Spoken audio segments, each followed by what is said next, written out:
सभी साधर्मियों को सादर जय जिनेन्द्र। कैसे हैं आप सभी? और आप सभी बहुत अच्छे से स्वाध्याय कर रहे हैं।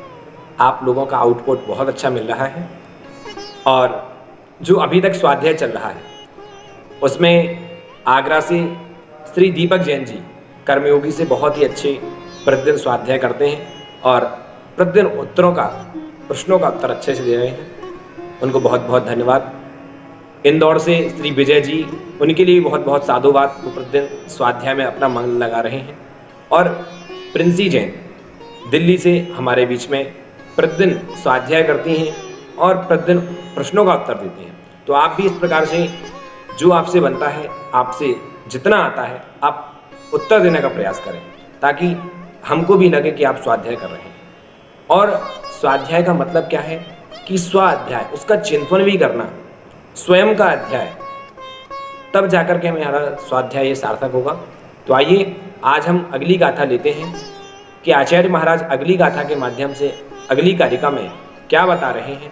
पिछली कारिका में बताया था आचार्य महाराज ने कि जो व्यक्ति दूसरों पर क्रोध करता है वो व्यर्थ ही है, वह मूर्ख है जो दूसरों पर क्रोध करता है। यदि कोई व्यक्ति आपका अपकार कर रहा है तो आप उस पर क्रोध मत करिए, क्योंकि जो व्यक्ति फावड़े पर अपना पैर रखता है तो वह दंडे के द्वारा स्वयं ही दंड को प्राप्त होता है। तो हमें क्या करना है?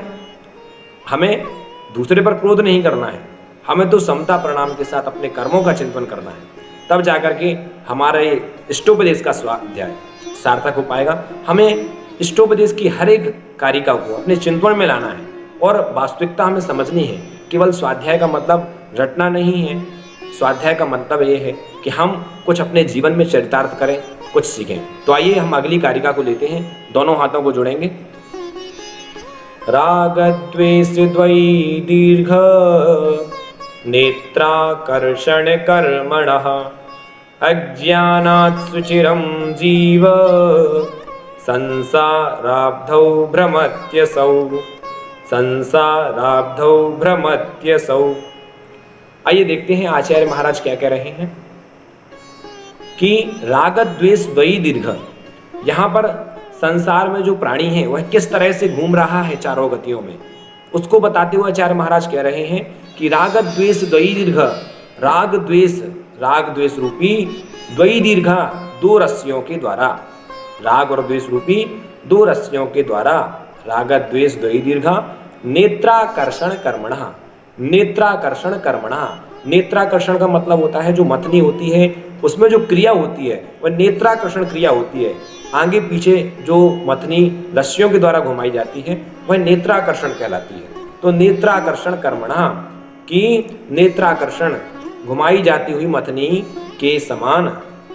तो नेत्राकर्षण कर्मणः अज्ञानात् सुचिरम जीव, उसी तरह अज्ञानात् सुचिरम जीव, अज्ञानता के कारण, क्योंकि इस जीव को संसार में क्यों भटकना पड़ रहा है? क्योंकि उसने अभी तक अपने आत्मस्वरूप को नहीं पहचाना है, अज्ञानता के कारण। तो अज्ञानात् सुचिरम जीव संसाराब्धौ भ्रमत्यसौ, अज्ञानता के कारण सुचिरम यानी चिरकाल से, न जाने अनादि काल से यह जीव क्या है, सुचिरम काल, अज्ञानात् सुचिरम काल संसाराब्धौ भ्रमत्यसौ, यह जीव जो है वो क्या है, संसार में भटक रहा है।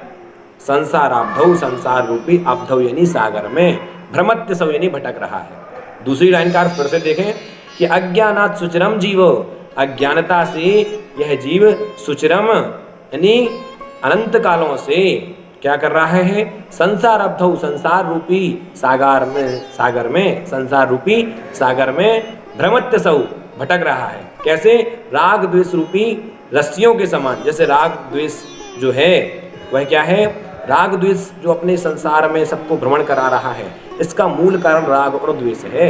यदि हमारा राग और द्वेष छूट जाए तो हम संसार से मुक्त हो जाएंगे। तो यहाँ आचार्य महाराज कह रहे हैं कि जैसे मथनी में दो रस्सियाँ होती हैं, दो रस्सियाँ घुमाने से मथनी घूमती रहती है, उसी प्रकार यह जीव राग और द्वेष रूपी दो रस्सियों से इस संसार में भ्रमण कर रहा है, चारों गतियों में भ्रमण कर रहा है। किस कारण से? अज्ञानता के कारण से। दौलतराम जी कहते हैं कि कोटि मुनिव्रत धार अनंत वार ग्रीवक उपजायो, पैनिज आत्म ज्ञान बिना सुख लेश न पायो। इस जीव ने न जाने कितनी बार मुनि का वेश भी धारण कर लिया, लेकिन भावलिंगी मुनि नहीं बना। द्रव्य लिंग से तो मुनि हो गया, तो अंतिम ग्रीवक तक की यात्रा कर ली, लेकिन मोक्ष पद को, शाश्वत को प्राप्त नहीं किया। और शाश्वत पद को प्राप्त करना है तो अपने मिथ्यात्व रूपी अंधकार को हटाना होगा, मिथ्यात्व रूपी अज्ञान को हटाना होगा, और सम्य ज्ञान रूपी किरण से हमें अपने आप को प्रकाशित करना होगा, अपने आप के स्वरूप को जानना होगा, भेद विज्ञान को जानना होगा। तब जाकर के हम संसार रूपी सागर से पार लग सकते हैं। अन्यथा उन्हीं रस्सियों की तरह कभी राग करना, कभी द्वेष करना, और इस राग और द्वेष के चक्कर में ये जीव इस संसार में भटकता रहता है। तो आइए आप और हम इस विषय पर चिंतन करें कि आखिर राग और द्वेष ही मूल जड़ है क्या संसार में भटकने की। तो इस बात का चिंतन करें, केवल इसको पढ़ना नहीं है, इसका चिंतन भी करना है। क्या आचार्य महाराज जो लिख रहे हैं बिल्कुल सत्य है, तो इस बात का चिंतन करें। और हाँ, अभी तक जिन लोगों ने चैनल को सब्सक्राइब नहीं किया है वो सब्सक्राइब कर लें, बेल आइकन दबा दें, ताकि आपको समय समय पर स्वाध्याय से संबंधित नोटिफिकेशन मिलते रहें। आपको अगले जो एपिसोड हैं, अगले अध्याय हैं, अगली कारिका हैं, वो आपको समय पर प्राप्त हो जाए। तो दर्शकों, आपसे निवेदन है कि आप सभी लोग स्वस्थ रहें, व्यस्त रहें, और स्वास्थ्य शास्त्र को अध्ययन करने में अभ्यस्त रहें। अपनों को जोड़ें, स्वाध्याय से अपने को जोड़ें और ज्ञान में वृद्धि करें। आप लोग स्वस्थ रहें, लॉकडाउन का पालन करें, सोशल डिस्टेंस का पालन करें।